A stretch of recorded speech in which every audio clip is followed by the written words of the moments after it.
Evolutionary.org Hardcore 2.0 episode 90 coming your way. Today we're talking about Deca Durabolin versus Equipoise, complements Pharmaqo Labs, Pharmaqo Labs. And look, at the end of the day, a lot of people have been asking about this. They want to know the differences between Equipoise and Deca. Maybe they've used one of them, maybe they've used neither. And they want to kind of learn what are the differences between the two. So they're both very interesting steroids, because they're both testosterone derivatives, and they're both steroids that are used for specific things in bodybuilding and powerlifting and all this other stuff. And we're going to kind of go through some of the best ways that you can use Pharmaqo, Equipoise, Pharmaqo, Deca, and we're going to talk about different ways to cycle. We're going to talk about optimal steroids based on goals, basically, is how we're going to start it off. And then we're going to get deep into Deca facts and our experiences, Equipoise facts and our experiences. And we're going to talk about different ways we can stack them thanks to Pharmaqo, because they have so many different options. All right. So, yep. And listen, let's start out with choosing optimal steroids based on goals. So, Mobster, why don't you start us off on that topic? Yeah, look, Steve, as you and I have discussed on previous shows, and I'll make this argument in advance before we get into the nitty-gritty. So we've said, and there's a grain of truth to this argument, that you can cut on a bulker, you certainly can get leaner on a bulker, and you can bulk on a cutter. And what do we mean by that? As a good example, Steve, I'm just thinking of D-bol, and we would say D-bol's a bulker. You get nice pumps, feel good, especially feel good type pumps, rather like the NFR pumps, which can be uncomfortable. And typically, you'll put on a little bit of water weight. And I've discussed how great that is for leverage when I'm in the gym. Now, so I would say D-bol is a bulker, whereas NFR arguably is a cutter. Yet, if my diet is on point, I can lose fat. If I put more effort into my cardio, I can lose fat. And I can do that on D-bol.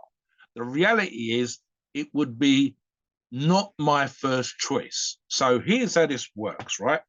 I think there's a great phrase that probably comes from engineering or something like that, Steve, which would be the right tool for the right job.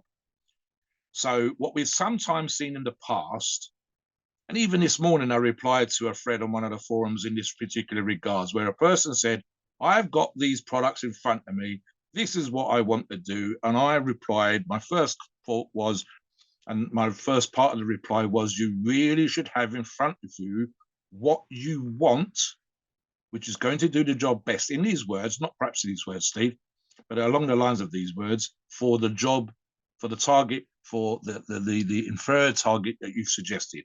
So, for example, and again, in this particular regards, we're comparing, and we're going to get into the nitty-gritty of both of these PEDs, we're comparing, arguably, Steve, a cut with a bulker. So I would want my journey to be easy. I would want the right tool for the right job.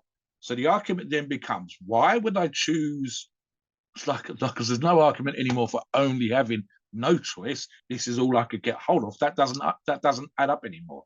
You can literally go, as I said on other shows, Steve, I don't think it's ever been as easy to get hold of PEDs as it is at this point in history. So and price-wise, we're probably as good as they've ever been.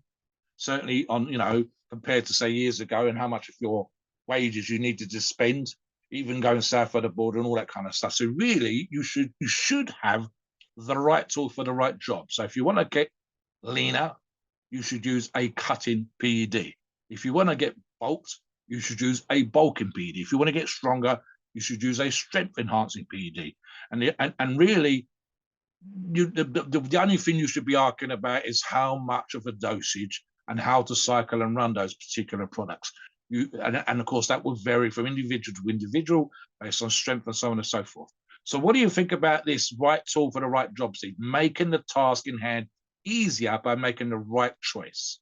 Well, yeah, it's like having a screw and using a hammer for the screw instead of just getting a screwdriver. So you're making things harder on yourself. And back in the 80s and 90s, there was a very small selection of steroids that you had access to. In the 70s as well, you had maybe 4 steroids they could get their hands on back in the 70s, back in your days, Mobster.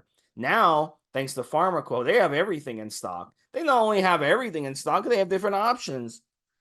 Their Deca They have different DECA options. They have you can use an NPP version, the nandrolone phenylpropionate, if you want a shorter acting nandrolone option.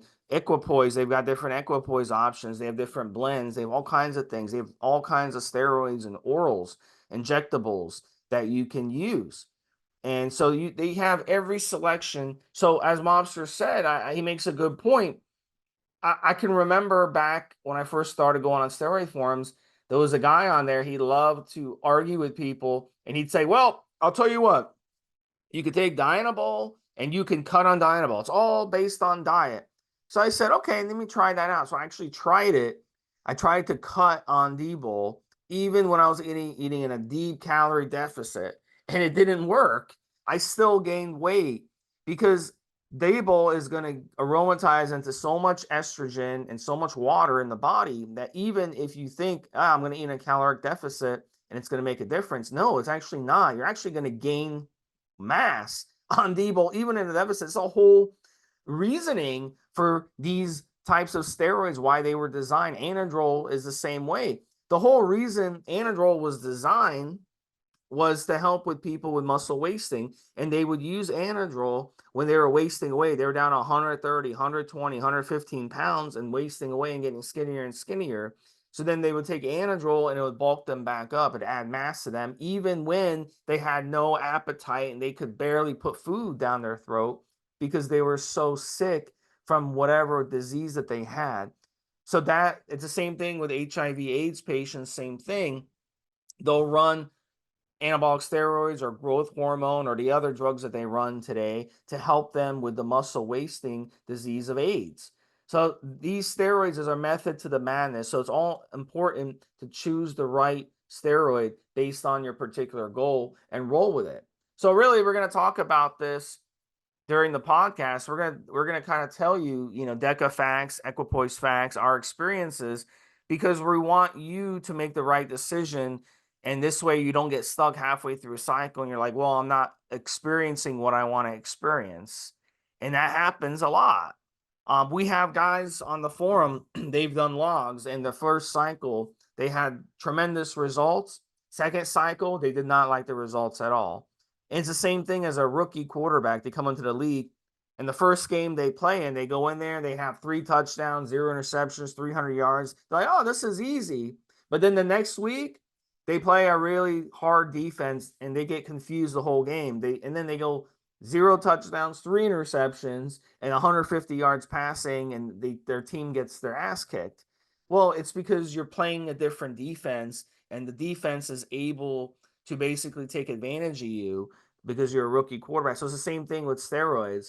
If you're going up with the wrong steroid on a cycle, you're trying to cut and you're taking a bulking cycle, obviously you're going to make things harder on yourself, and you're not going to get the results you want. No matter what you try to do during the cycle, you're not going to get the premier type of effects and goals that you're looking for.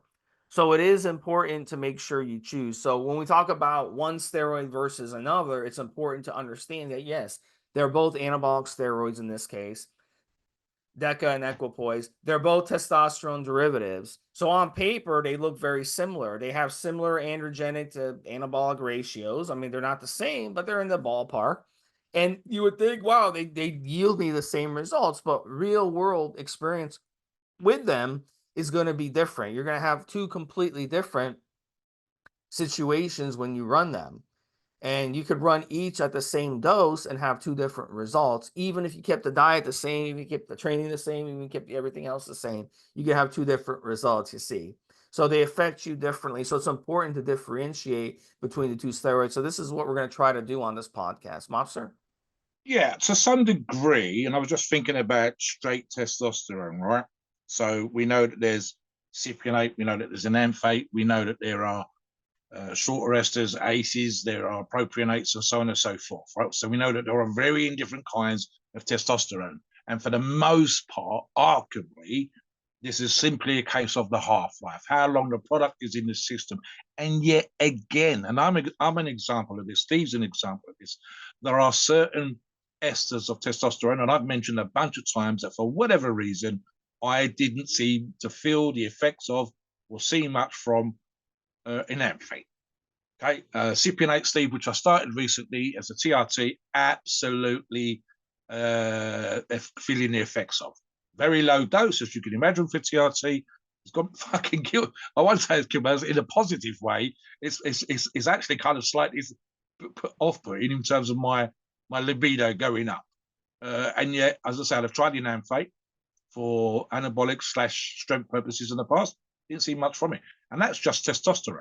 So we know, and something else that I've touched upon before, Steve, is literally we know why, in the majority of cases, steroids, anabolic steroids were developed, pretty much for medical reasons, and we know why, and we've actually talked about this on shows, how, for example, in the case of Sustanon, or what might be called a testosterone blend, that it can be used as TRT, and in fact, that would be one purpose that it is being sold and prescribed for.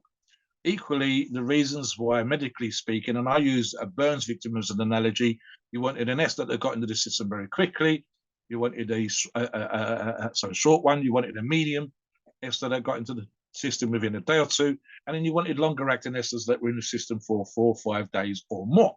And this is so that the person that is taking this, say, for example, in the case of the burns victim, gets something that's working within hours, days, and weeks, which makes it perfect. And of course, you could always put them onto a singular longer acting ester of testosterone afterwards. In other words, 16 to 20 days in for the longer acting ester, you've got something that lasts just as long. You do not need a shorter ester at that point, but you are medically treating them straight away. That makes sense. So the same sense, the same kind of logic applies to how, for, again, not every steroid, but for majority of steroids, we can say, right, so what would the side effects be medically? And if I up the dose to PED levels, what happens? What was the specific effect that was wanted from the medical use of the steroid? And how is that going to affect me from my sporting and performance enhancement use, and so on and so forth? So again, now, I think the only argument, Steve, such as it is, and again, this will not apply to the listeners listening to this show, is that some people want someone else to do the work. They literally will, and if you can afford to do it, why the hell not? But kind of, to me, it's, if I'm going to put a drug into the body, I want to have some knowledge. It doesn't have to be encyclopedic, but I have some knowledge of what the effects are going to be, what I would expect for myself. And that's going to come from a combination of experience, whether I've used this product before, perhaps at a different dosage. Did I have a high dosage before, but I didn't like it? I had to lower the dosage, and so on and so forth. And this is how we pass on our knowledge, etc., etc. Now, the final thing will obviously be, Steve, and I just use, because it's the Olympics is taking place literally as we do this podcast. I think it finishes this week, Steve. And there will be various athletes there, certain games where we know people have been caught, banned, drug tested, etc., etc. And we know, for example, what steroids certain sprinters were using. We know what steroids discus and shot putters were using. We know what steroids the weightlifters were using. And that gives you a good argument, again, as to the knowledge for performance enhancement of what will work. So, of course, most of the people listening to the show are bodybuilders. Most of the people listening to the show, I say bodybuilders, Steve, they go to the gym, they lift weights. They want to look good. They want to look lean. They want to look muscular. A few are strength enhanced like me. A very small percentage, I would say, of our listeners are more cardio, athletic based, but there will be some. And again, a small percentage will also be into the fighting sports. And specifically now, we have a decent percentage that come onto the forums from time to time of USC or cage fighters that are just tipping into the professional levels. And they want something that's going to enhance their ability in the cage, but without tipping over into too much muscle that makes it hard for them to move around and they get exhausted quickly. So all of these factors, all of these profiles, all of these kind of needs that will come from the listeners of this show will come down to what best suits my need. So if I start off right now, Steve, in terms of, as an example, this comes from the information on Deca and specifically my own experience. So I'll start with my own experience first. I have said on many shows that I am a huge fan for bulking of a Sustanon or testosterone blend, if you want to call it that, and Deca. Those two things combined in moderate dosages have always blown me the fuck up.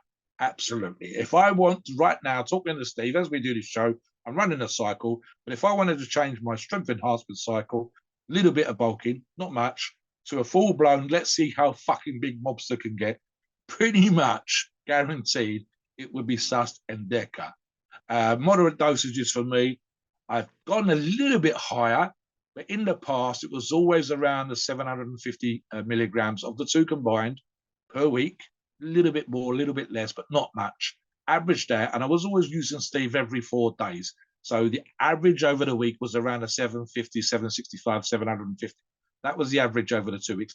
And it was probably pretty much a 50-50 split, Steve. So around 350, 375 milligrams of each gives me the perfect amount. That's about a mill and a half, depending on the product that you're using. And that worked perfectly for me. And I would go, this is a few years ago now, just to give a good number for you guys listening. I was 280 pounds all day long at 6'3". And if I wanted to get the size of a fucking house, Sust and Deca, the numbers I've just talked about, and I would go to 300 pounds it was a guaranteed, Steve. I think I did 3 such cycles, and pretty much 3 times did exactly that. And it made for a big difference in terms of the weights I was using. I knew what I was going to get when I was bulked the fuck up. I knew that my performance would be enhanced on certain lifts, and with that leverage that I got and the strength I got and so on and so forth. For me, it was absolute fucking given. So here's the thing, right? There's probably going to be an argument. So let me just talk about this very quickly, guys, from the article that we're going to refer to when we do this show. Originally synthesized for athletes in the 1950s, athletes very quickly found that this was a great product for them and very, very useful. As a good example, Steve, I want to touch on this as well.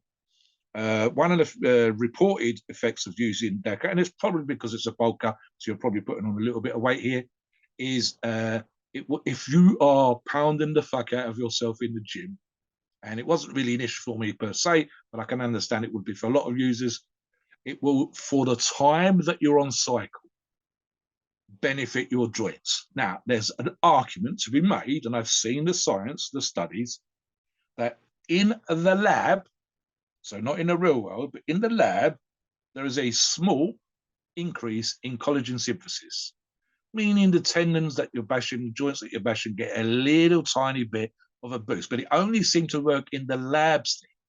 In the real world, while you felt more comfortable when you was using Deca, the problem was people then trained that little bit heavier or harder or increased the volume, didn't allow for that tiny bit of collagen synthesis to kick in. And typically, in my experience, talking to users, if they were uncomfortable before, a very small percentage benefited after the cycle. For the most part, you went back to how you was before. So you're uncomfortable, you're sore, your joints are giving you problems. The moment you went back off cycle, you were back to that pain and discomfort. It only gave you a benefit on cycle. So what do you think about Deca in your particular experience, Steve, before we talk about anything else? Yeah, so let me explain a little bit behind Deca a little bit. So it aromatizes around fifth less than straight testosterone. So Monster mentioned it was synthesized back in the 1950s. And the reason it grew in popularity over the next 2 decades was exactly that. It was basically like taking testosterone because it's a testosterone derivative, but it didn't come with the estrogenic problems. You got to remember in those days, guys did not have access to anti-estrogens. At least most people had no clue that an anti-estrogen could even exist. So if you just took like testosterone, you were basically stupid and you ended up with gyno and you ended up being bloated, and it was not the look that they were looking for. So smart people like Arnold and the other guys of the 70s, the Colombo and the Frank Zanes, they were smart. They knew instead of using testosterone, let's use Deca. It aromatizes way less. And that comes to and if you get blood work done, a lot of blood works, you'll see the Deca actually show up as testosterone in your blood work. That's not an accident. And that's because it is a very close derivative. Basically, they changed the atom. They structured it in a certain way so that it would have less androgenic and less estrogenic side effects. So when you use it, you're going to experience less side effects. If you like, hypothetically, if you use 500 milligrams of Deca versus 500 milligrams of testosterone, when you use the 500 milligrams of Deca, you don't have to worry about the aromatization. But if you're using 500 milligrams of testosterone, you really need to worry because you could end up with gyno issues, water retention, blood pressure issues, all that other stuff.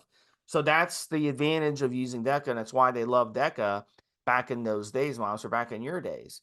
So in my experience with Deca, another thing, when you kind of take away those side effects, it gives your body more relaxed. It relaxes everything in your body. It stresses your body out less. It Yes. inflames your body less. So what ends up happening in that situation? What happens when your cat or dog doesn't eat and you say, you know what, something's wrong, you take them to the vet. The first thing the vet asks you when you take your dog or cat, how's their appetite?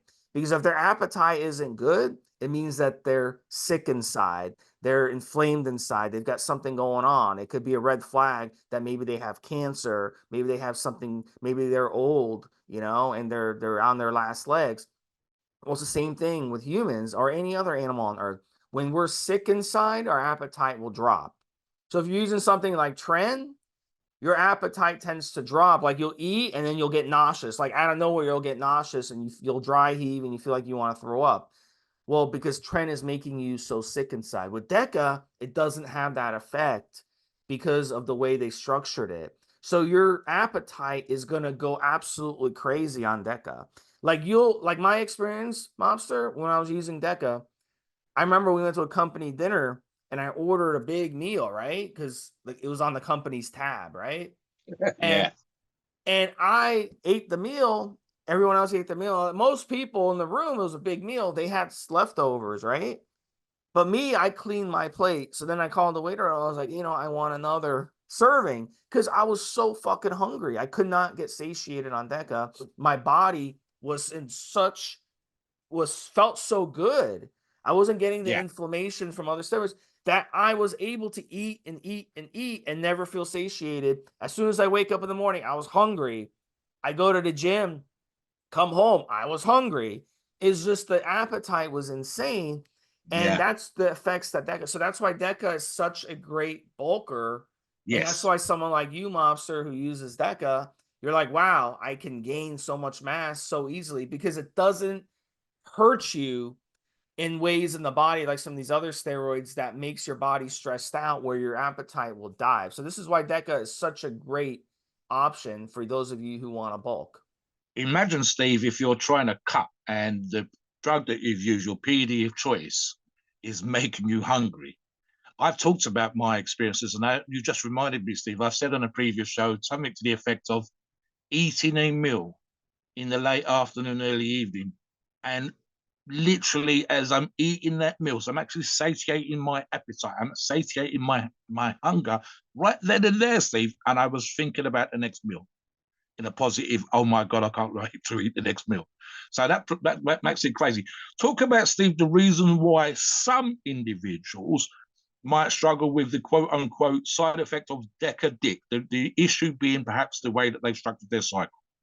So Deca Dick is something that's, it's kind of unique to Deca itself. And what happens is when you're using, again, we go back to the way it was structured. Instead of aromatizing or metabolizing, whatever word you want to use, into estrogen, like testosterone, it's going to metabolize into something called dihydronandrolone, DHN. And when that happens, it creates an imbalance in your body. Now, this can be beneficial because when it comes to hair loss, a lot of people who use Deca will experience much, much less hair loss on Deca because you don't have a rise in DHT in the body, you get a rise in DHN, and DHN won't attack your head hair follicles, you see. So the good comes with the bad. Now, what's the disadvantage of that? Disadvantage is a lot of you out there, not all, but a lot of you out there are good reactors to DHT. We have a couple guys on the forum, you can tell, because they're always bragging. They're like, oh, when I'm on Masteron, I can't get enough sex. My dick is hard 24/7. They're bragging. Those are the people that react well to DHTs. Not everybody's the same way. So in their case, if they ran Deca, they would most likely have Deca dick issues because their DHT and DHN levels would become out of whack.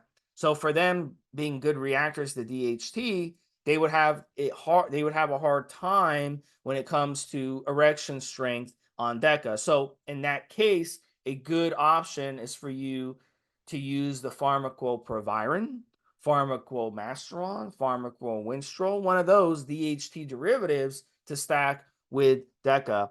And that would be something that would be smart to use. So we're going to talk more about stacking options later on in the podcast, but that's a really, really good little tip. And that should take care of the Deca issues for you. Now, there is one other reason for Deca too, and it could have something to do with sky high estrogen levels. Now, you're going to say, well, Steve, you just told me that Deca doesn't aromatize into estrogen. Well, what happens is a lot of guys, what they'll do is they'll run a bunch of testosterone with Deca. They'll run like twice as much testosterone with Deca. Now you're spiking estrogen. It kind of defeats the purpose, you see. So now you got your estrogen spiked, and then that can cause the blood flow issues, the high blood pressure, stuff like that. And that can cause a tough time for blood to get where it needs to go, if you know what I mean. So that is another reason why people might experience Deca. They're just not using it correctly, not stacking it correctly. You shouldn't be stacking tons of testosterone with Deca, because that kind of defeats the purpose of the benefits of Deca in the first place, you see. Let me expand on that a little tiny bit, Steve, only insofar, and occasionally, it's not really a problem per se, but occasionally, and I do mean occasionally in this example, Steve, it's the wrong PED for that person. They want to bulk, yeah, absolutely. They want to get the size of a fucking house. They're combining it with sustenance. They want to fucking show mobster 20 pounds ain't shit. The problem is sometimes that the individual's already got blood pressure issues, already got estrogen issues, already didn't manage their estrogen on their last cycle, and so on and so forth. And this is another reason when we encourage you to come onto the forums and run a log, where sometimes, and I've done this just this morning, Steve, I say, what's your PED history? So, for example, someone will come on a bus, ask about a cycle. This is what I'm going to do. This is what I want, etc., etc. How old are you? What's your body fat? How tall are you? What's your body weight? And again, sometimes, have you used PEDs before?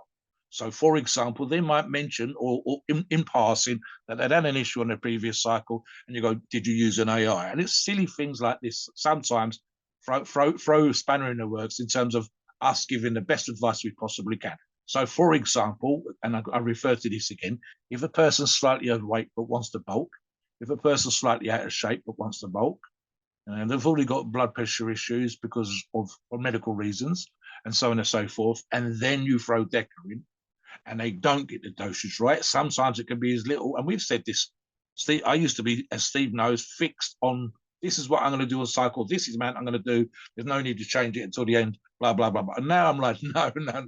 If I was suffering from serious issues, if Deca, which I've never had on Deca, ironically, Steve, but if Deca was an issue, why the fuck, if I'm using 400, but 300 could be perfect for me, why wouldn't I go down to 300 milligrams? So these are the kind of questions we ask. These are the things and variables you can manipulate. It's not a cast iron, this is the amount that everybody should use, and it's always going to have this guaranteed result for you. It makes it difficult sometimes. Just again, as an example, Steve, if you've ever been seriously ill and you're in hospital and the doctor, male or female, is giving you the medication to treat your medical condition, what they will sometimes do is literally up or down, raise or lower the amount of medication that you give you because you're getting too much side effects, too much water bloating, and so on and so forth, or is not having an effect, and they need to up the dosage. There's a range, and the range can apply. That's why not every person that comes on the forum is 300 pounds. Some are 200, some are under 200. Some are fat, some are thin, some are lean, some are already bulked. And so, therefore, the way, the condition, your medical history, etc., the way that you came into the cycle might have an effect. It might be, for example, Steve, as we talked about on other shows, literally you've started your cycle too quick, and the half-life of the ester, of the steroid or cycle that you did before, is still in your system. You haven't literally cleared out from before. And this happens when people blast a cruise and so on and so forth. You are constantly on, or you're still on without realizing you're still on because you haven't given the half-life long enough time to clear the system. So we need to know these things, and that's useful information for you. I want to talk a little bit about EQ now, Steve. So tiny bit of show research yesterday. Literally the obvious use for EQ, and although, again, Steve, as we've talked about, sometimes what we think is a veterinary steroid isn't always, EQ arguably is Equipoise, and the equus mean horse is the reasons why this particular steroids were developed, certainly administered to horses, and got the name Equipoise.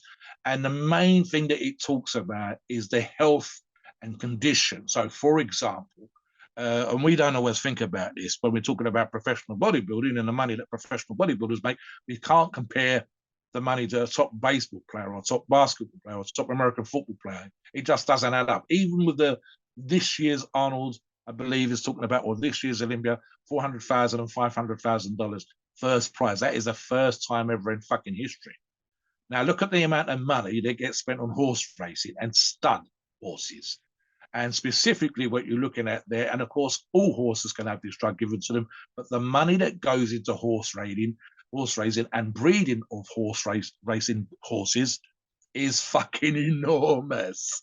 A stud horse is a little bit like a stud bull cattle, Steve, and we could be talking about tens of thousands, I believe $250,000 just to have the fuck up mount of that other horse to hopefully impregnate the horse. They've now took the sperms pulled off to one side and frozen, and this could be hundreds of thousands of dollars per frozen. I believe it's in a straw, Steve. It's crazy money. So when the poor bastard thing's racing like the clappers, it's the biggest race of the year. The health of your horse is super important. So drugs like EQ were developed in a way so that the vitality of the horse, they don't want massive loads of muscles on the horse. It was more about the health and optimizing the horse's health, and specifically when it comes to breeding and or horse racing. So when you look at it like that, you go, so what about bodybuilders? We don't need horse amounts of drugs. In fact, arguably, Steve, per kilogram, I believe the horses use less. But what we're looking for us is that in the case of a racehorse, a fat racehorse is no good to anybody. You want a muscular, you want a lean horse. And the same thing applies for our reasons for using it. So we want some athletic ability. It's not going to mean you can't run a marathon just because you're using EQ, but your athletic ability be reasonable. It won't be destroyed, for example, like it might be on Trent. But you're also looking to be lean and muscular. So over time, of course, it becomes known specifically as a cut-in steroid. We'll talk about the chemical side of EQ and of course, also to see more the history of its use in bodybuilding. Yeah, so originally pharmacy grade, human grade, about 20, 25 years it was used. And why did they use it? For muscle wasting, for anemia. It was great for increasing red blood cells without a lot of side effects. Just like what we talked about earlier with Deca, they take the testosterone hormone, they play around with it, they structure it a certain way, and what they did with Equipoise is they reduced the amount of estrogen. So really, I've run Equipoise. Let's say you run Equipoise 500 milligrams a week solo. Do you need an AI? No, you don't, because the way it's structured, although it does aromatize, it is a testosterone derivative, just like Deca is. But like Deca, it aromatizes at such a slow rate that by the time it becomes a problem in the body, the estrogen is right out of your body. The body's expelling it. So as it's coming in, it's also being expelled at a similar rate. So really, you don't have to worry about estrogen issues again, unless you're stacking lots of testosterone with it, or a moderate amount of testosterone. Then of course you're going to have to worry about estrogen. So it kind of defeats the purpose. Again, similar to Deca, you're using a testosterone derivative already, right? So now you're coming back and adding testosterone to it. Doesn't make much sense. So if you're going to use testosterone with it, which we're going to discuss in the next segment, it really doesn't make sense to use a lot if you really want Equipoise to run your cycle. But I don't want to get too ahead of myself. Let me kind of explain. As Mobster said, today, horse racing, great option. For me, myself, what do we use it for? Athletics, boosted endurance. Now every anabolic steroid out there increases red blood cell count. So this idea that Equipoise is the only one that increases it, that some people think, that's just bro science. That's people parroting the same stuff over and over. All anabolic steroids increase red blood cell count. But here's the thing with Equipoise that's different, is that it doesn't come with the DHT side effects. It doesn't come with the pumps like other steroids. It doesn't come with the estrogen problems like other steroids. Can you imagine Mobster going and doing a race, a 5K or something, or a 10K, holding jugs of water on your back? how much of a disadvantage would that be? That wouldn't help you, it hurts you. But with Equipoise, because it doesn't have that aromatization issue, you don't got to worry about that. So that's why Equipoise is the choice for people like me and others who have endurance backgrounds and love to be athletic. Now, if I plan over the next few couple, like 12 weeks, whatever, I'm going to do a lot of endurance stuff. I'm going to do a lot of cardio. I'm going to climb a mountain. I'm going to go kayaking. I'm going to go to the beach and swim and all this stuff. I want to have an active lifestyle, right? Equipoise is the one I'm going to go with because it does all this stuff that I talked about, but doesn't come with the negative side effects like that I talked about. You're not going to have jugs of water on your back when you're on Equipoise, but you will on testosterone. You're not going to have, you're going to have a boost in red blood cell count, but you're not going to have the inflammation issues like you would on Tren. You see, so it's not going to kill your cardio. So it boosts your cardio and boosts your endurance, and it boosts your ability to do all the other things that anabolic steroids do. It's one of the best steroids. It's my favorite injectable steroid for that reason. Because although it's not going to completely change your physique like some of these other steroids, testosterone 500 milligrams is going to be more powerful. It's going to make you stronger. It's going to change your physique. Tren, 500 milligram Tren will most certainly change your physique. 500 milligrams of Masteron will harden you up way more than you could ever dream of on Equipoise. But it does it all in a lesser extent, and it also doesn't fuck with you. So if you like to go to the gym and throw the weights around and get into a sweat and do high repetition, and build some good, muscle mass and stay athletic and get your endurance up and do cardio. If you're that type of trainer, Equipoise is going to be right up your alley for that purpose. Mobster? Yeah, hugely popular, Steve, and you will see this product. I think we discussed literally the top 10 steroids from a poll that was taken, I think, with thousands of users, and EQ was on that list up there with Winstrol. Hugely popular for people that want to add lean mass. And again, I would argue, Steve, that I don't think I've seen it ever run solo. Pretty much every time I've ever seen EQ, or for that matter, Winstrol as well, there's always been part of the stack. It's one of those kind of steroids in that particular regards. In terms of the negatives, let me just give you one negative, really. And this seems to, and again, some steroids will have the same effects, but this is the one that kind of stands out. We talk about, for example, joints aching on certain steroids, water retention that Steve's talked about, blood pressure, and so on and so forth. The one that seems to stand out with regards to EQ, Steve, is oily skin for those susceptible to oily skin. So I've always been lucky. I don't use EQ, and I've never had any particular reason to EQ. So let's just be clear. But regardless, some steroids will still give me some of the similar side effects. So, for example, I've always been lucky in this particular regards that I've never had bad, if at all, probably very briefly, acne when I was a teenager during puberty.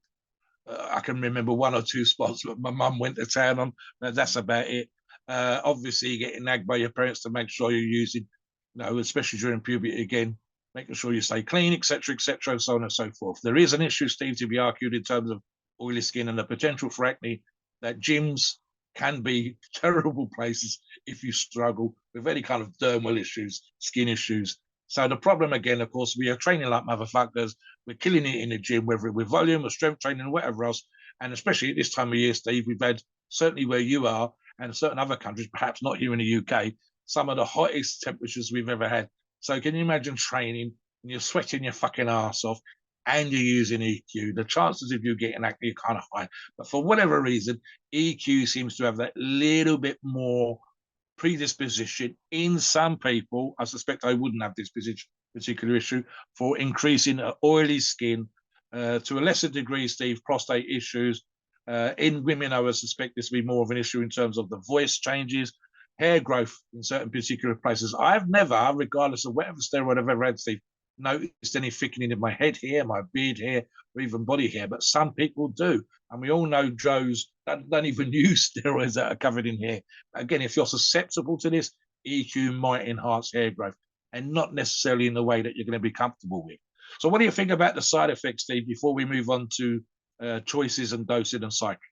Yeah, and the side effects are overall very low. I mean, there's little things here and there, but side effects are low if you compare, as I said, if you compare 500 milligrams of Equipoise the 500 milligrams of some of these other steroids that I listed, the testosterone, the tren, even the masteron, you'll see much less side effects on Equipoise. So that's kind of the advantage of using it. So, we're going to talk about how to stack it and dose it, but a lot of times when people, both these steroids are very similar in that way, is that they're testosterone, but less side effects, you know, because they've been kind of played with to drop the amount of androgenic side effects and estrogenic side effects that you're gonna get. That's kind of the whole purpose. But what screws people up is because they stack other things with it and then they get Yeah, side effects and then they blame yeah, the steroid for it. No, it's not that. It's that if you stack 1,000 milligrams with Equipoise and then you complain, oh, Equipoise gave me water retention, how does that make any sense? No, it's not the equipoise, it's the testosterone that gave you the water retention. So you're kind of, just blaming equipoise for something. It just boggles the mind, the way people yeah. think about They're stuff. taking something in isolation when they're actually using something in Yeah. combination. So you can't do that. You can't exclude the response and reaction of the other drug or other things that you've done and say, oh, it was this, when in fact it's only one part of what you're doing. Something else, Stephen, it just occurred to me, and I specifically think of EQ, but I will apply this also to Deca. I mentioned earlier on, and this will apply to other athletes as well. I mentioned earlier on, some of a list, a small percentage are in the fighting game, the fighting arts. And specifically, I'm thinking of, when I'm using this example, cage fighters, UFC, etc., etc. So one of the issues, which I think applies to both, but I'm thinking of EQ when I thought of the idea, Steve, was drug testing. So I have seen people come onto the forums who've just recently become professional. They're literally in their first or second fight, where they might be picking up $1,000, $2,000, $3,000, or they're in a training camp where they've been told, if you pass the training camp, you will get your pro card and move on to fights that make money. So very, very quickly on this, guys, both these drugs will fail the test. They're pretty difficult not to fail on these ones anymore. And specifically for your MMA guys, moving on very quickly, is I've seen A samples and then B samples 2 years after the sample was taken failing certain athletes. So be aware that if you do decide to use this and you are a professional athlete, and specifically for cage fighting, as the example, you might fail the test if you're using these without a masking agent and so on and so forth. Let's move on to product, Stephen, dosing and site. So earlier, Mobster talked about he used Pharmaqo Deca and Pharmaqo Sustanon, and he used 350 milligrams a week, and it allowed him to bulk up. That's a great bulking stack. You can also, of course, use any of the testosterone options from Pharmaqo if you want to copy something like that. The way I would suggest using it would be if you want to kind of see what the Deca is capable of and really take advantage of the lower side effects, is you could drop your testosterone dose lower. So you could go 150 milligrams of the testosterone and then run the Deca a little higher. Go with the Deca about 400 milligrams and then add in Proviron, 25 to 50 milligrams of Proviron the whole way on a cycle like that for 12 weeks. That would be the way I would run Deca and testosterone together. Mobster? Yeah, I'm looking, Steve. I'm just that they've got an Android deck 300 milligrams, which would be per milliliter, which would be my choice. I don't feel the need, in my particular example, for the nandrophenol, which is 100 milligrams. Just again, the nandrophenol, the NPP, is a shorter ester, quicker and quicker out in the system. And I have seen more recently people moving towards this, but perhaps it's because they're going to adjust the cycles as they go along. My preference, as I said already, would be the Nandro deck 300 milligrams in combination with that particular product. They also do a couple of other ones, Steve, just to confuse things ever so slightly. There is a Pharmaqo Boldenone 300, which is exactly the same as what I've just talked about in terms of the dosing, but it's, of course, for the EQ.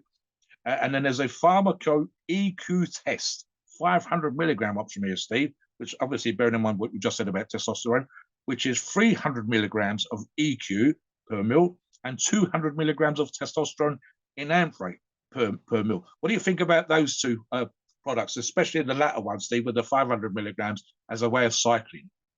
You could do it that way. So Pharmaqo has the options of having the blends already, or you can just do them on your own and adjust things as you go. So it just depends on your flexibility. I wouldn't go with the blends to start. I would do them individually But then as you gain experience, you're like, well, I like this, Yes. then you can go with the blends later on. But either way, works really good. What Now, when about, sorry, Steve, just to interrupt, and I'm just talking about our experiences again. What about length of time on cycle? So I'll just use myself to begin with. When I run Deca with Sustanon, my preference was always for around 8 weeks, and I was looking to peak for a competition. But for our typical listener, looking to gain muscle, maybe looking to bulk up, who's not competing in a strength competition, what would you recommend in terms of cycle length? Yeah, so 12 weeks is what I always recommend max. Now you got to keep in mind with both of these, they're long esters. So you're not going to really hit peak until maybe you're on week 6, week 7. But the reason I say 12 weeks regardless is recovery. The longer you stay on, the longer it's going to recover. So you got to remember, if you go 12 weeks, you got to add those 6 or 7 weeks of esters on top of it. So really you're going Yeah, 18, 19 weeks. That's a long time. So you really want to remember that this is a marathon, not a sprint. And Rome wasn't built overnight. I can give you every other cliche in the book, but the truth is, if you destroy your HBTA because you yes, stay on steroids too long, then you're yes. not doing yourself a favor. A lot of people say, well, Steve, you're wrong. You got to run Equipoise and Deca at least 15, 16 weeks. You got to run them 20 weeks, blah, blah, blah, blah. Oh, Look, but like you just said, Steve, you're already yeah, on and it's not staying like on you're even not. when you stop. Yeah, the people have to understand the objective here is not to reach. This is a lifelong battle. This is a lifelong war. You're not going to Yes. reach the perfect body after 1 cycle, 2 cycles, 3 cycles. You're going to keep using steroids. So if you blow out your HPTA in your 20s or 30s because you wanted to run a 20-week cycle, which is really like running steroids for 28 weeks. So that's freaking half the year, 6 months that you have shut down, your body shut down. That's going to be hard to recover from. It'll take you about a year to recover from. I always say it takes twice as long as the amount of time the compounds are in your system. So let's say you run a 20-week cycle. It's going to be in your system for 27 or 28 weeks. That's 6 months. Yeah. Then it's going to take you 1 year to recover for that, meaning you're not going to be able to run your next cycle for another year. How does that make any sense? It doesn't. Over long term, you're just going to burn your HPTA out and you're not going to be able to produce your own testosterone. So, without getting into that too much, Mobster, why don't we hit a couple more stacks? Yes, Steve. So again, I mean, other combinations. As I said, my favorite looking down here, Steve. I'm just looking at the Sustanon option on the screen as we're doing this show, 250 milligrams. And again, I've already talked about how I've knocked those two together. What else? Let me give you an example again, Steve. And I'm just thinking again for my own purposes because I've decided a few weeks ago that I'm going to go on to TRT, and TRT should be for life. And I'm running a moderate dose. I'm not going to do anything crazy. I will always include my TRT dose of cypionate, as it happens to be at the minute, Steve, in what I'm doing. Now, one of the suggestions, and again, we talked about Sustanon as a Deca combination option, is that it can be used as a TRT. So, for example, I could run the Sustanon in lieu of the TRT while I'm on cycle. Something else as well, Steve, and I just want to expand on something else that you said as well. And I made this comment on another show that we did recently. Bearing in mind that we do these shows, I really should know better. And I was literally the last time I did Sustanon and Deca together, couldn't get my head around the fact that I was still pushing certain particular big weight numbers 2, 3, 4, 5 weeks after the cycle. I think it was like 3.5, nearly 4 weeks. And I should have fucking known, Steve, as you've just said, how long these were in my system and why I was still pushing those big numbers. Because over the length of the cycle, which again was 8 weeks, I built up the acids in my system and they were still fucking present 16, 20 days. And that's at the optimal levels before they started to drop down to the half-life. And of course, over the period 8 weeks, it's going to, as Steve said, the clearance time was absolutely ages. So I'm like, why am I still pushing these big weights, Steve? It didn't make any sense to me. What about, for example, and I'm just thinking about something like here, Steve, and I'm going to ask you the question, would you, for example, do an EQ and a trend cycle, or perhaps suggest a hardcore way of running EQ and or Deca that's a little bit more edgy, a little bit more out there in terms of what we've heard people might do? And I think it's specifically, for example, weightlifters and or competing bodybuilders. And we do know, Steve, and I will just touch on this as well, that we do see EQ still being used by top professionals. So talk about a pro Yeah. level kind of stuff from your point of view. Well, I'll give you a couple, and then I'm going to give you a good endurance stack. So when it comes to Tren, I've done Tren and Equipoise together. They actually stack very well. And it would be something for those of you who are just like gym rats. If you're just a gym rat, you're not looking to compete, you're not looking to run races or do a triathlon or anything. You just want to go hit the gym and get good muscle gains, good strength. And Equipoise is a good stack with Tren because you're stacking something that doesn't have that many side effects with Trend that does have a lot of side effects. So that would be a good stack. So I would do a simple way. I would do 250 Trend, 250 Equipoise. That's it. I wouldn't run any testosterone with it. Keep it clean, keep it simple. Now, when it comes to using Deca with Trend, I would go with Tren E, and I would do the Tren E about 250, 300 milligrams a week. You can always raise the doses a little bit. And I would do the Deca, same thing, about 250, 300 per week. And then I would stack in some Proviron. Very, very important when you do that stack to stack in Proviron. And again, we're not adding any testosterone to it. So the Pharmaqo has different Tren options. You could do the Tren A's or Tren E, but if you're using the Deca, you might want to go with the Tren E and just put them together. And I'll do one more mobster, and I'll let you finish out this segment. If you want an endurance stack, this is my bread and butter endurance stack. Work with me on this one. Equipoise 300 milligrams a week, and then the Pharmaqo Turinabol at 25 milligrams a day together.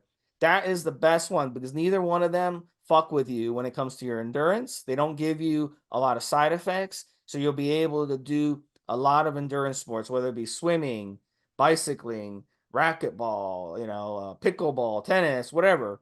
Um, and they won't fuck with your endurance. You want to go climb a mountain? Perfect stack. And they'll actually benefit you. So that would be my best athletic and endurance stack that I've done when I've used Equipoise. Mobster, finish out this segment with your final thoughts. Yeah. Yeah, so let's talk about very quickly now, Steve. Actually, funny enough, something else as well. Steve and I started to recommend this more and more, and Steve just mentioned it. I would definitely perhaps throw in some Provaro in there, Steve, to boost the properties of the cycle, reduction of HHPG, boosting freely available free testosterone, unbound testosterone to enable you to get the most out of the cycle. And something else I would touch upon, just thinking about Steve's last thoughts, was the athletic side of stuff. You very rarely see the endurance side of athletes that are using products like EQ doing mega cycles like perhaps bodybuilders. So the cardio-based, the fitness-based type thing that Steve talked about will always be moderate in comparison to the separate bodybuilding cycle where we're looking to put as much muscle and size on as fucking possible and to look absolute freaks. So you're not running marathons or 10Ks or 5Ks, whereas your athlete, again, the MMA people that I've talked about, they don't want to get gassed. So it will be moderate dosages in those particular examples. Very rarely there's going to be long cycles or high dosages. I want to talk about, Steve, something else as well now, and I'm thinking more specifically here about Pharmaqo. And in fact, funny enough, as I was thinking about talking about this particular segment, it occurred to me something that we're seeing in industry, and I think Pharmaqo is slightly ahead of the curve in this particular regards. Okay, so a little bit of background, a little bit of history. Over the length of time that steroids have been available for us to use for performance enhancement, we have seen, Steve, an improvement. And improvement comes across multiple levels. And the one I'm thinking of particularly, it's not the only one, is how products look. So pharmaceutical companies were obliged to stand out in the marketplace for doctors and medical professionals to use their product. So they would produce products that looked a certain particular way. And they were doing this for a long time.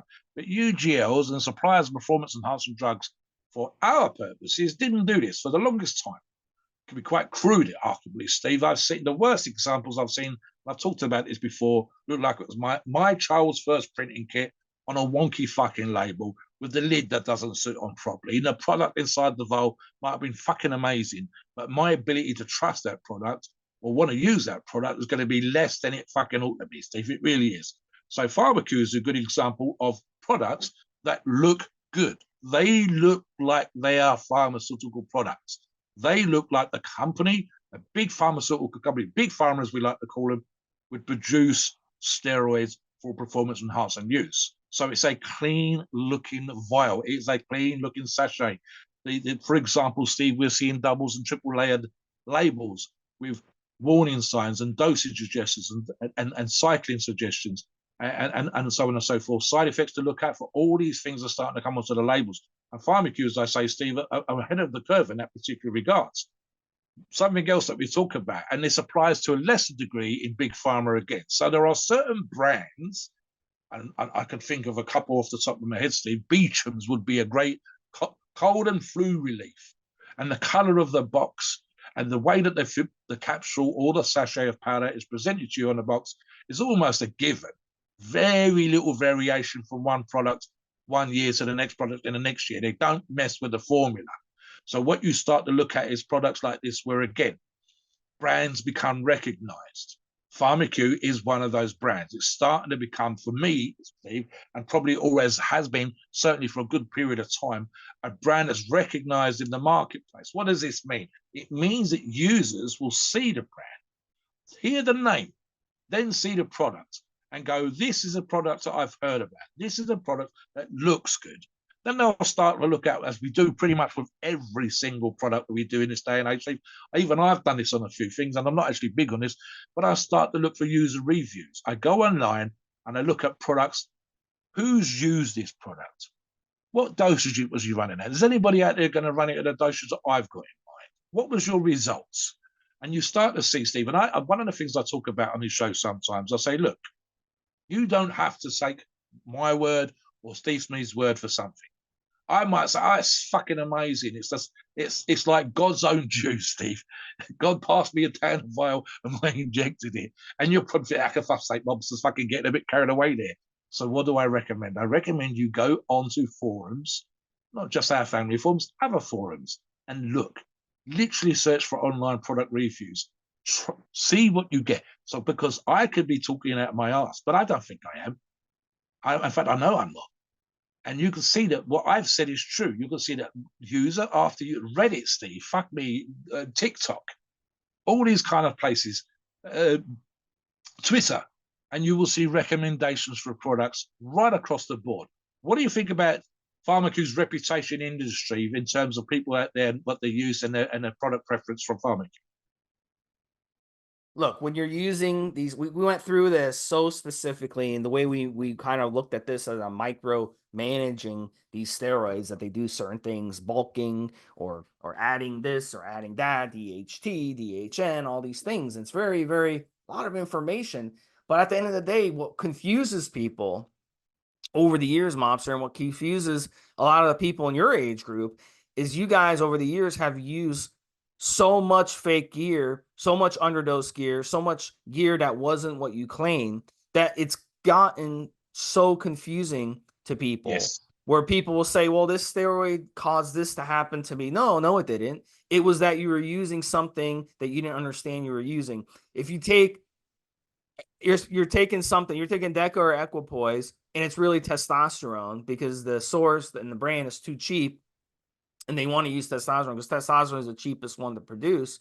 So they just sell you testosterone as Equipoise or Deca, and you get water retention. You're like, well, Equipoise gave you water retention. No, Equipoise didn't give you water retention. What you thought was Equipoise gave you water retention. So you see the dilemma you get in. When you use Pharmaqo, you know, if I order Equipoise, I'm getting Equipoise. If I order Deca, yes, I'm getting Deca. If I order testosterone and use this specific amount of testosterone, I'm getting this dose correctly. We've seen sources overdose testosterone because they want their clients to be impressed. Oh my God, I'm on 200 milligrams of testosterone and I feel amazing. Well, you feel amazing because they overdosed it. You're really deliberately, running. yes. Yeah. Deliberately, Steve. And that doesn't help you. That hurts you. And we've seen sources, of course, underdose. So, you know, it's got to be dosed correctly. If you're doing self-TRT, for example, and you get an overdosed amount of testosterone, it will screw up your TRT. So that there's no point in doing that. So it's very important to get what you think you're getting. And also it's very important to get the correct dosing. And this is the advantage we have today where we can send things off to be tested. So that's why we know Pharmaqo is legit. So 1 minute left, Mobster. Final thoughts and take us to the disclaimer. So, like I said at the beginning of the show, and Steve echoed this as well, right? Pharmaqo has got you covered with the right tools for the right job.